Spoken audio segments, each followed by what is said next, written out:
नमस्कार, आप देख रहे हैं महुआ खबर और मैं हूं आपके साथ सचिन राठौर। आप देख रहे हैं हमारा न्यूज बुलेटिन। इसमें हम आपको बताएंगे उत्तर प्रदेश और उत्तराखंड के अभी तक की तमाम बड़ी खबरें। तो आइए बढ़ते हैं खबरों की तरफ और शुरू करते हैं। पहली खबर आ रही है बलिया से। बलिया जिले के सिकंदरपुर तहसील में आयोजित संपूर्ण समाधान दिवस के दौरान जिलाधिकारी मंगला प्रसाद सिंह ने कड़ा रुख अपनाया। कार्यक्रम के दौरान जब बरसात से जुड़ी व्यवस्थाओं और आम जनता की शिकायतों की जांच की गई तो कुछ अधिकारियों की लापरवाही सामने आई। इस पर जिलाधिकारी ने तुरंत कार्रवाई करते हुए कानूनगो रामपूजन राम और लेखपाल संतोष पासवान को तत्काल प्रभाव से निलंबित करने का आदेश दे दिया। जिलाधिकारी ने साफ शब्दों में कहा कि बरसात के मौसम में प्रशासन की जिम्मेदारी और बढ़ जाती है। जल भराव, फसलों की क्षति, रास्तों की खराब स्थिति और लोगों की समस्याओं को नजरअंदाज करना बिल्कुल भी बर्दाश्त नहीं किया जाएगा और खासतौर पर वारासत से जुड़े मामलों में यदि किसी भी स्तर पर लापरवाही पाई जाती है तो संबंधित अधिकारी या कर्मचारी के खिलाफ सख्त कार्रवाई की जाएगी। उन्होंने ये भी कहा कि जनता को समय पर न्याय और राहत मिलना प्रशासन की प्राथमिक जिम्मेदारी है। संपूर्ण समाधान दिवस का उद्देश्य है कि लोगों की समस्याओं का मौके पर समाधान किया जाए। जिलाधिकारी की इस कार्रवाई से साफ संदेश किया कि अब काम में ढिलाई नहीं चलेगी और लापरवाह अधिकारियों पर कड़ी नजर रखी जाएगी। उत्तर प्रदेश की योगी सरकार ने शिक्षकों और शिक्षा कर्मियों के हित में एक बड़ा और ऐतिहासिक फैसला लिया है। इस फैसले की जानकारी देने के लिए बुलंदशहर स्थित भाजपा जिला कार्यालय में एक महत्वपूर्ण प्रेस वार्ता आयोजित की गई। प्रेस वार्ता को शिक्षक, एमएलसी और मुख्य अतिथि श्री चंद्र शर्मा ने संबोधित किया। उन्होंने मुख्यमंत्री योगी आदित्यनाथ का आभार व्यक्त करते हुए कहा कि ये निर्णय शिक्षक समाज के लिए बहुत राहत देने वाला है। इस नई व्यवस्था के तहत अब बेसिक और माध्यमिक शिक्षा विभाग के शिक्षक, शिक्षा मित्र, अनुदेशक और विशेष शिक्षक कैशलेस चिकित्सा सुविधा का लाभ उठा सकेंगे। इस योजना से प्रदेश में करीब 15 लाख शिक्षा कर्मी और उनके परिवार सुरक्षित रहेंगे और इलाज के लिए अब उन्हें अपनी जेब से पैसे खर्च नहीं करने पड़ेंगे। सरकार इस योजना पर हर साल लगभग 400 करोड़ रुपए खर्च करेगी और साचिस यानी कि SACHIS योजना के माध्यम से शिक्षक सरकारी और सूचीबद्ध निजी अस्पताल में कैशलेस इलाज करा सकेंगे। और जिला अध्यक्ष विकास चौहान ने कहा कि भाजपा सरकार शिक्षकों को राष्ट्र निर्माता मानती है और उनके स्वास्थ्य की चिंता करना उनकी प्राथमिकता है। इस घोषणा से शिक्षक समाज में खुशी और संतोष का माहौल देखा गया। आपको भी सुविधा नहीं मिल सकती, इसलिए ये सुविधा उनको नहीं मिल पा रही। बहुत लंबे समय से वो लोग ये मांग कर रहे थे। बीच में तो मांग करते करते थक भी गए थे लगभग। माननीय मुख्यमंत्री जी से हम लोग मिले, हमारे शिक्षक विधायक, ग्रेजुएट विधायक हमारे साथ मिले।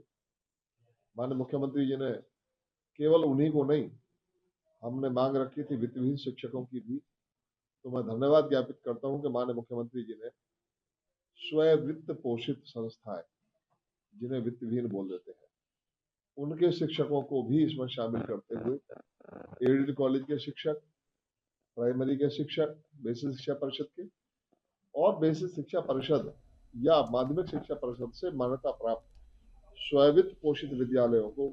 उत्तर प्रदेश के बलिया जिले की सिवान कला गांव में आयोजित जन चौपाल कार्यक्रम के दौरान यूपी सरकार के अल्पसंख्यक मंत्री दानिश आजाद अंसारी पहुंचे, जहां पर ग्रामीणों ने उनका जोरदार स्वागत किया। कार्यक्रम के बाद मीडिया से बातचीत में उन्होंने कांग्रेस सांसद जयराम रमेश के भारत अमेरिका व्यापार समझौते से जुड़े बयान पर कड़ी प्रतिक्रिया दी। मंत्री ने कहा कि कांग्रेस ने हमेशा से जनता को बरगलाने का काम किया और राजनीतिक फायदे के लिए मुद्दों को तोड़ मरोड़ कर पेश करती रही है।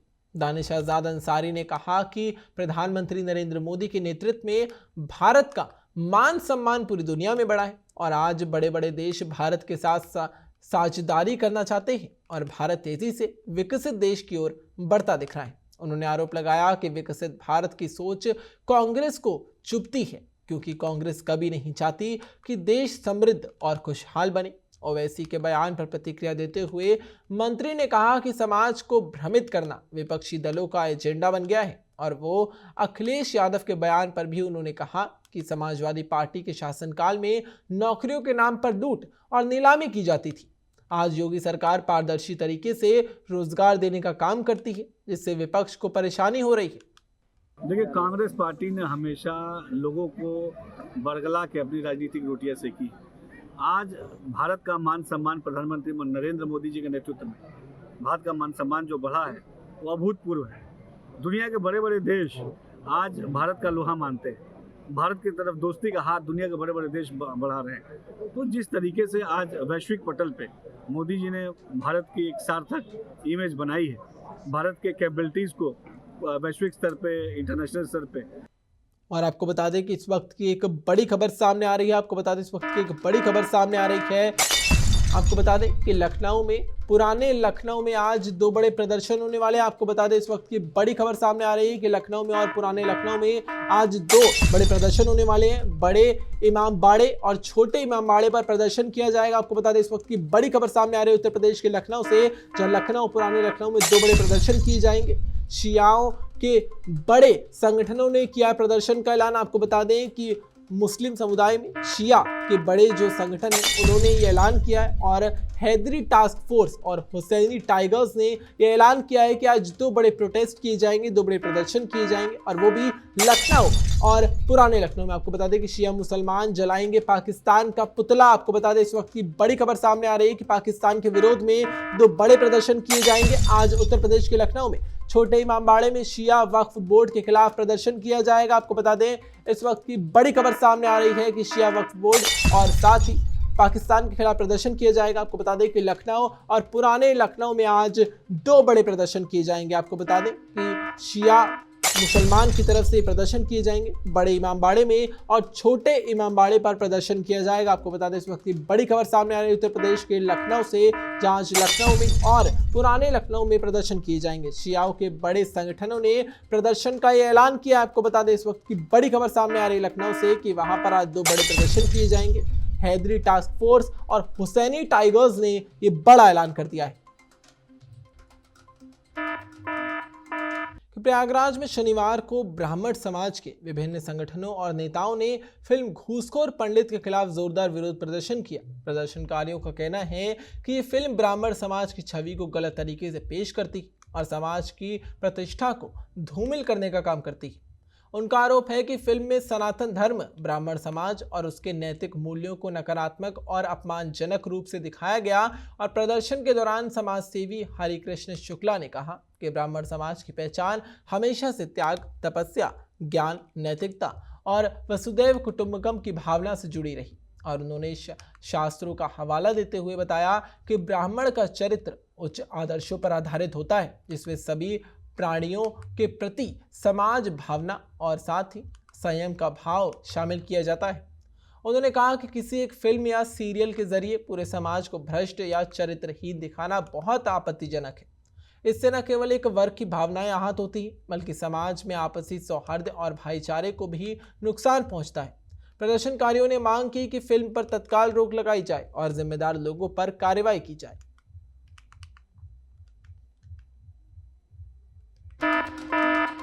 और आपको बता दें इस वक्त की बड़ी खबर सामने आ रही है कि यूपी बोर्ड परीक्षाएं 18 फरवरी से शुरू होने वाली है। आपको बता दें इस वक्त की बड़ी खबर उत्तर प्रदेश से सामने आ रही है, जहां इस बार यूपी बोर्ड की परीक्षाएं 18 फरवरी से शुरू हो जाएंगी। आपको बता दें जिला कंट्रोल रूम से होगी लाइव मॉनिटरिंग। इस बार एग्जाम्स की लाइव मॉनिटरिंग की जाएगी, कैमरास के थ्रू और वॉइस रिकॉर्डर्स के थ्रू मॉनिटरिंग की जाएगी, और परीक्षा केंद्रों पर सख्त सुरक्षा और निगरानी रखी जाएगी। आपको बता दें इस वक्त की बड़ी खबर सामने आ रही है उत्तर प्रदेश बोर्ड से जुड़ी हुई। आपको बता दें कि परीक्षाएं 18 फरवरी से शुरू होंगी। अफवाह और पेपर लीक पर त्वरित कार्रवाई की जाएगी। आपको बता दें कि जैसी खबरें सामने आती हैं, अफवाहें सामने आती हैं, पेपर लीक हो चुका है, उस पर बड़ी कार्रवाई की जाएगी। आपको बता दें यूपी बोर्ड की परीक्षाएं इस वर्ष 18 फरवरी से शुरू हो जाएगी। उसके साथ ही सख्त निगरानी रखी जाएगी, कैमरास के थ्रू मॉनिटरिंग की जाएगी और जिला कंट्रोल रूम से मॉनिटरिंग की जाएगी। आपको बता दें साथ ही साउंड रिकॉर्डर्स का भी इस्तेमाल किया जाएगा।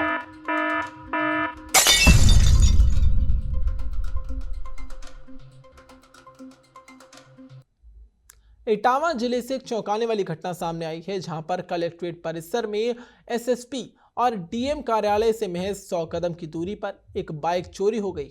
हैरानी की बात यह रही कि चोरी हुई बाइक समाजवादी पार्टी के सांसद के रिश्तेदार की बताई जा रही है, और घटना के बाद प्रशासनिक क्षेत्र की सुरक्षा व्यवस्था पर सवाल खड़े हो गए। पीड़ित की पहचान संदीप कुमार के रूप में की गई और संदीप ने बताया कि वो सपा सांसद के रिश्तेदार हैं और किसी काम से कलेक्ट्रेट परिसर आए थे। उन्होंने अपना स्प्लेंडर बाइक परिसर में खड़ी कर दी थी और काम निपटाने के बाद जब वो वापस लौटे तो उनकी बाइक वहां से गायब हो चुकी थी। काफी खोजबीन के बाद भी बाइक का कोई सुराग नहीं मिला और बाइक चोरी की सूचना मिलते ही थाना सिविल लाइन पुलिस मौके पर पहुंची और घटनास्थल का निरीक्षण किया गया। पुलिस आसपास लगे सीसीटीवी कैमरों की जांच कर रही है और चोरी के संबंध में जानकारी जुटाई जा रही है। पुलिस का कहना है कि जल्द ही मामले का खुलासा कर दिया जाएगा और इस घटना से आम लोगों में भी सुरक्षा को लेकर चिंता बढ़ गई है। संदीप कुमार, कहाँ रहते हैं? हम सांसद जी के यहाँ रहते हैं। क्या कचहरी में क्या हुआ आपके साथ? कचहरी में हम काम से आए थे अपने रिश्तेदारों के पास तारीख की वजह से, तो यहाँ डीएम कार्यालय के पास हमने यहाँ बाइक खड़ी की और बाइक खड़ी करके चले गए कचहरी अंदर कार्यालय परिसर में खड़ी की थी। हाँ जी जी, यहीं पे अभी हाँ। अच्छा, 10 कदम कार्यालय। कितनी देर पहले खड़ी की थी? हमारा टाइम देखना लगभग 12 बजे। फिर कहाँ चले गए आप? हवालात की तरफ गए वकील साहब से मिलने, वकील साहब के पास मिल के आए, जैसी बाइक यहाँ थी नहीं, चाबी मेरे पास पड़ी है। क्या चोरी हो गई? जी, चोरी। और भी कोई साथ था आपके क्या? और कोई नहीं था, हम अकेले आए थे। आपने सूचना दी पुलिस को? अभी सूचना नहीं देने जा रही तैयारी। पुलिस को सूचना दी फोन के माध्यम से? फोन के माध्यम से मेरे रिश्तेदार हैं जो सांसद जी, उनने फोन। उत्तर प्रदेश के बलिया जिले के सिकंदरपुर तहसील में आयोजित संपूर्ण समाधान दिवस के दौरान लीलकर गांव के दर्जनों ग्रामीणों ने जिलाधिकारी से मुलाकात कर अपनी गंभीर समस्या रखी। ग्रामीणों का आरोप है कि लीलकर ग्राम सभा की गाटा संख्या 619 और 620 की लगभग 1000 बीघा उपजाऊ जमीन पर बिहार के सिवान जनपद के कुछ भूमाफिया जबरन कब्जा किए हुए हैं। ग्रामीणों के अनुसार ये लोग ट्रैक्टर लगाकर खेत की जुताई करते हैं और बंदूक और लाठी के बल पर फसल काट कर ले जाते हैं, जबकि यूपी के किसान बेबस होकर देखते रह जाते हैं। ग्रामीणों ने बताया कि ये विवाद वर्ष 2022 से चला आ रहा है और इस मामले को लेकर एसडीएम से लेकर जिलाधिकारी तक कई बार पत्र देकर अवगत कराया गया और सीआरओ को लगभग 350 खतौनियों भी जमा कर दी जा चुकी हैं, लेकिन अब तक कोई ठोस कार्रवाई नहीं की गई। आरोप है कि तहसील स्तर पर अधिकारी सीमांकन अब कराने के बचते हैं और इसे यूपी बिहार का मामला बताकर टाल दिया जाता है। ग्रामीणों का कहना है कि एक बदमाश जिसके नाम पर जमीन तक नहीं है वो 300 बीघा पर खेती कर रहा है। हर तहसील दिवस पर केवल आश्वासन मिलते हैं, लेकिन समस्या जस की तस बनी हुई है। एक परिचय बताइए। मैं ग्राम सभा लीलकर का मदन कनौजिया मेरा नाम है। और अभी क्या है अभी ग्राम सभा में कुछ नहीं है, मैं एक किसान हूँ। हाँ, ये बताइए कि अभी तहसील दिवस पे आए हैं, क्या है मामला? हमारे गांव में एक ऐसा नंबर है 619 और 620 जो 1000 बीघे का है, जिसपे पूरे बिहार से भू माफियाओं का कब्जा हो गया है और हम लोग 350 खतौनी सीआरओ साहब के कहने पे, एसडीएम साहब के कहने पे जमा किए हैं तहसील में। डीएम और एडीएम के डबल आदेश हुए हैं, जिनकी ग्राम सभा लीलकर के डीआरए का सीमांकन होना था, लेकिन उन्होंने सीमांकन न करके और अलग से उसमें कुल फंसा दिए कि यूपी बिहार का मामला है। लालजी राम, मैं ग्राम सभा लीलकर का रहने वाला हूँ।